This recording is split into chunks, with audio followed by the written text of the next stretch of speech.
Hi, I'm Tyler. I'm the director of the short film Subject 9. And I'm Greg. I play Subject 9 in Subject 9. If you haven't watched it, wait, okay. Wow, it's really weird being on camera. I actually love this. Full disclaimer, if you've not watched the film, the short film, please just take a minute, go ahead and watch the full film because it's not going to make sense unless you've actually seen it. The idea is you take a little bit of Groundhog Day, a little bit of The Matrix, sci-fi thriller. We follow this one character who is just seemingly a normal Joe, and he is living out one single scenario over and over, which seems very normal. But as the storyline progresses, we see there's a more sinister edge to it, where Subject 9 realizes he is actually a program or artificial intelligence. He hasn't been programmed, but he is being tested to see if he can gain sentience, and then at the end of the film we see that he realizes, oh, I'm not actually human. These are not my friends. I don't know where I am. And sometimes it was difficult to keep track because obviously it's like multiple days of the same day, the same thing's happening. I would kind of forget the nuances, and so that was something that it was a little more challenging to keep track of. Yeah, actually the film is really important because the color grade from the James Bond film really inspires the color grade throughout the film because we see this green and yellow hue throughout the whole film, which actually increases as the days in the film go on, which also reflects onto Greg's emotion. If you look at it at first hand, day one, you don't notice as much. It just feels like it's coming from the television. Yeah. Day 5, we don't see the television, and we just see this just very strong green. Yeah. And that represents Subject 9 descent into like madness. Yeah, every day that we filmed, we were increasing the greens just a little bit more. So there's a point in the film where you are you're going to sleep for the night, and you are about to reset. And actually, a fun fact about one of the noises that you hear is actually our actor Josiah saying, "I'll take a Dr. Pepper." Oh, yeah. It's just sped up a little bit, and there's like I have a robot effect over it. And it actually, I didn't think it would work, but when I played it back, it was like a and I was like, that's actually perfect for what I imagine these AI programs to sound like. The very famous line. I'll take a Dr. Pepper. There wasn't a lot of dynamicness. I would say it was the exact opposite. My mindset was no emotion. I'm here. Yeah. That's what was going through my head while I'm sitting on the couch. That actually got me. I've seen him the last couple days, and he's still in character. Like, he approached me from across the lot, walking straight at me like this. Would you believe? Funny. I was just doing that. I wasn't even thinking about the film. That was just me. Which is why you were cast so well. I don't know if I should say thank you, but you cast me. So. I did cast you because I just like saw you one day, and I was like, yeah, that's our guy. That's our AI guy. I don't know. I'll take it as a compliment. It is a compliment. It is a compliment. Just being very still and not breathing to me was like one of the biggest. That's like one of the strongest scenes you have in the whole film, and like that was done very well. And so I remember filming the second half. I did.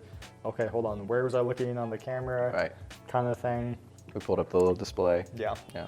I think it went pretty well. Yeah. The scene lingers on your character's face for a good 5-6 seconds, and that's actually the first time there's a score that kicks in, and that's when we've like let the audience in on the joke that there's some form of mystery. Right, because before the first couple of days, I'm just kind of there. Yes. I'm. If you watch it carefully, I think I'm in character the whole time. You're in character the whole time, yeah. But it's not until that scene where you jump cut to me, we're like, hold on. Yeah. Has he been like this the whole time? Right. I hesitate to call my character a character because I'm just more of a thing. But it's true. We're not going to physically be able to stop him coming outside. Right. Yes. Let's reset him. Cadence change, face change, boom. Everyone knows this is a bad deal. Greg knows. We all know. It was a good scene. It's a fun scene, yeah. It's a very intense scene. I think so. One of the most challenging shots to think about, like for me, like the moonlighting moving. Because making your character like us see him sleeping throughout the night, which was a time lapse.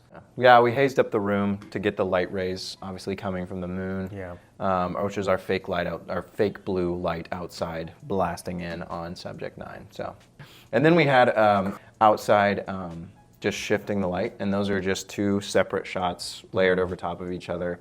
One's a time lapse, and one is the moon changing. The lighting actually looks a bit artificial, intentionally, to just subtly point back to this is a test, this is a set, and obviously the moonlight makes our character think, oh, it's nighttime, I'm so sleepy, I'm going to sleep. So that's. I don't think he wouldn't have done that. Yeah. My character wouldn't have thought that way. Sure. Moses' performance of a lifetime right here. Best smile.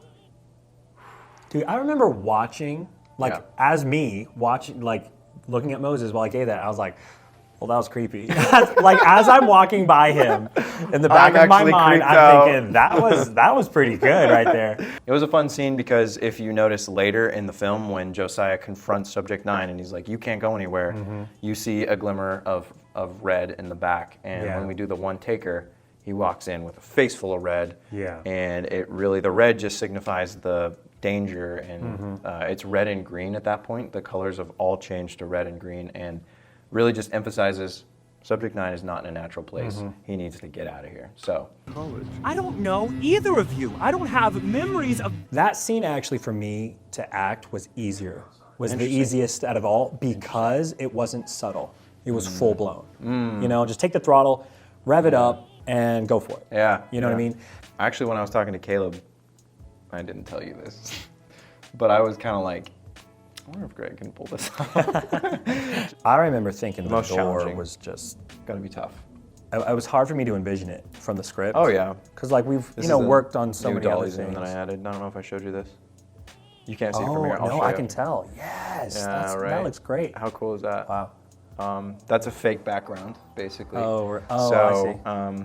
Your face has been masked, and then I layered it with a fake, like a generative background, and then just have you come in. Because I wanted a dolly zoom in the film, which we didn't get because of production constraints. So hey, we just made a little dolly zoom happen. Filming was a whole different thing. We'll have to get into that night. Yep. What's your role? What did we just get done doing? What's the most important role in a movie production? I don't know. Whatever Actor, that is, director. that's what I'm doing right now. Don't tell Jacob, but I used his room to store like my key. So I feel kind of bad, but yeah, we'll have to figure jumping gun. Yeah, we'll have to get that. That's the best way of saying you did not Oh, get are it. you rushing? We'll figure it out. Dan, are you directing still? Yeah. 3, 2, 1, turn. Jesse, we have to cook. I feel it. He's got it. I hate all of you. He got it. Yeah.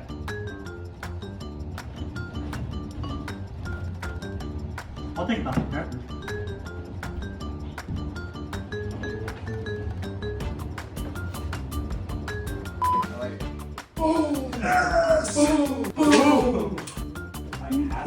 Yeah, I'm ready to crank. I'm just letting you guys watching know what Masters Sounds good. Where are we at work. And this looks beautiful. I got like crap on my glasses. So we got done at 5, which we weren't even done. In approximately half an hour, I will have been at 24 hours. It took us a minute to get that really did. sheet the way we wanted it. That sheet whatever hung. it is. Yeah, The reflecty. It's just diffusion with a ton of light behind it. Yeah. Which we're just basically blasting the highlights for the edit. And I did a little post-production with some of the beams coming off of your face, just to really hide that there is just a cloth hanging there. And I used like every light that I owned to blast at through max. that. Yeah, at like what, 1 a.m.? Well, the shot of like it was probably in front, of like where you can see my face, and there was no sheet, and it was just literally just completely 3 suns.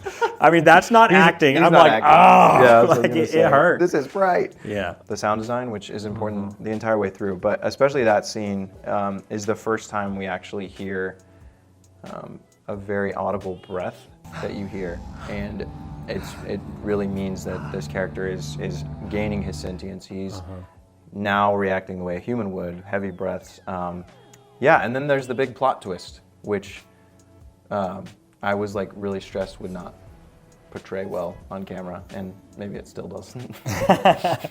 Subject 9 has just kind of busted into another experiment, which is Subject 10, which is another female, and she's just a couple days behind. Obviously, Moses and Josiah are the same program in this universe, and that's why they're the same. Which I kind of thought it was interesting how my character was the only character whose clothes ever changed. Right. I forgot to even notice that. It's something that I like Very that subtle, you yeah. may not ever even realize or notice. Yes. But I like that it's that detail in Right. there. The famous line, "I'll take a Dr. Pepper." But I had it wrote in originally that he asked for a Dr. Pepper and gets a Dr. Pepper. And Caleb just randomly said in the writing room, he was like, "Oh, you have him asking for a Dr. Pepper and getting a Coke, but he doesn't know." He's like, "That's kind of trippy, like thinking whatever." Well, I just took credit for it. And I was like, yeah, right. But actually, another thing. After he said it, I really liked it, and I was Right. like, we're just gonna keep it because Josiah's character isn't programmed to doesn't be know like, what a hey, Dr. Pepper and he is. doesn't have any preferences. He you know doesn't what I give a mean? rip. So Carrie, Spark. we're so thankful that she ended up doing it. Caleb didn't let her know until the day Female before that she was actually going to be female you. Does Steve even know what's going on? No. Do you even know even the plot? No. Yeah, what exactly did Caleb tell you? What did he say was He in said his I was role? female Greg, that's all he said. And you, I thought he said something about like a girlfriend or something. Yeah, he said I was like, gonna be a mad girlfriend or something. You gain sentience in Subject 10's lab room, essentially, and we see the light literally fade from your eyes. You shut down, power down. Harkening back to the light coming from the door, which is the lab, or just the nothingness, and you're standing there in nothingness, realizing that his world is fake. So, yeah, that's the ending, and I think it's a fun ending. So. Yeah, let's not pass over the fact that you are in it, the scientist voice.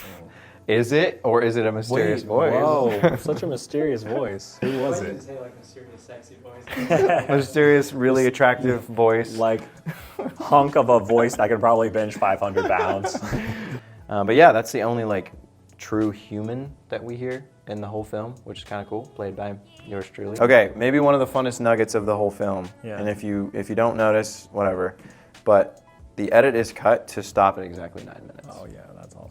Which is just a happy accident, but it is a happy Subject one. 9 minutes. Subject 9 minutes. Check out Subject 9 if you haven't, and If they haven't. basically subscribe and have a good day. Spoiled for 'em.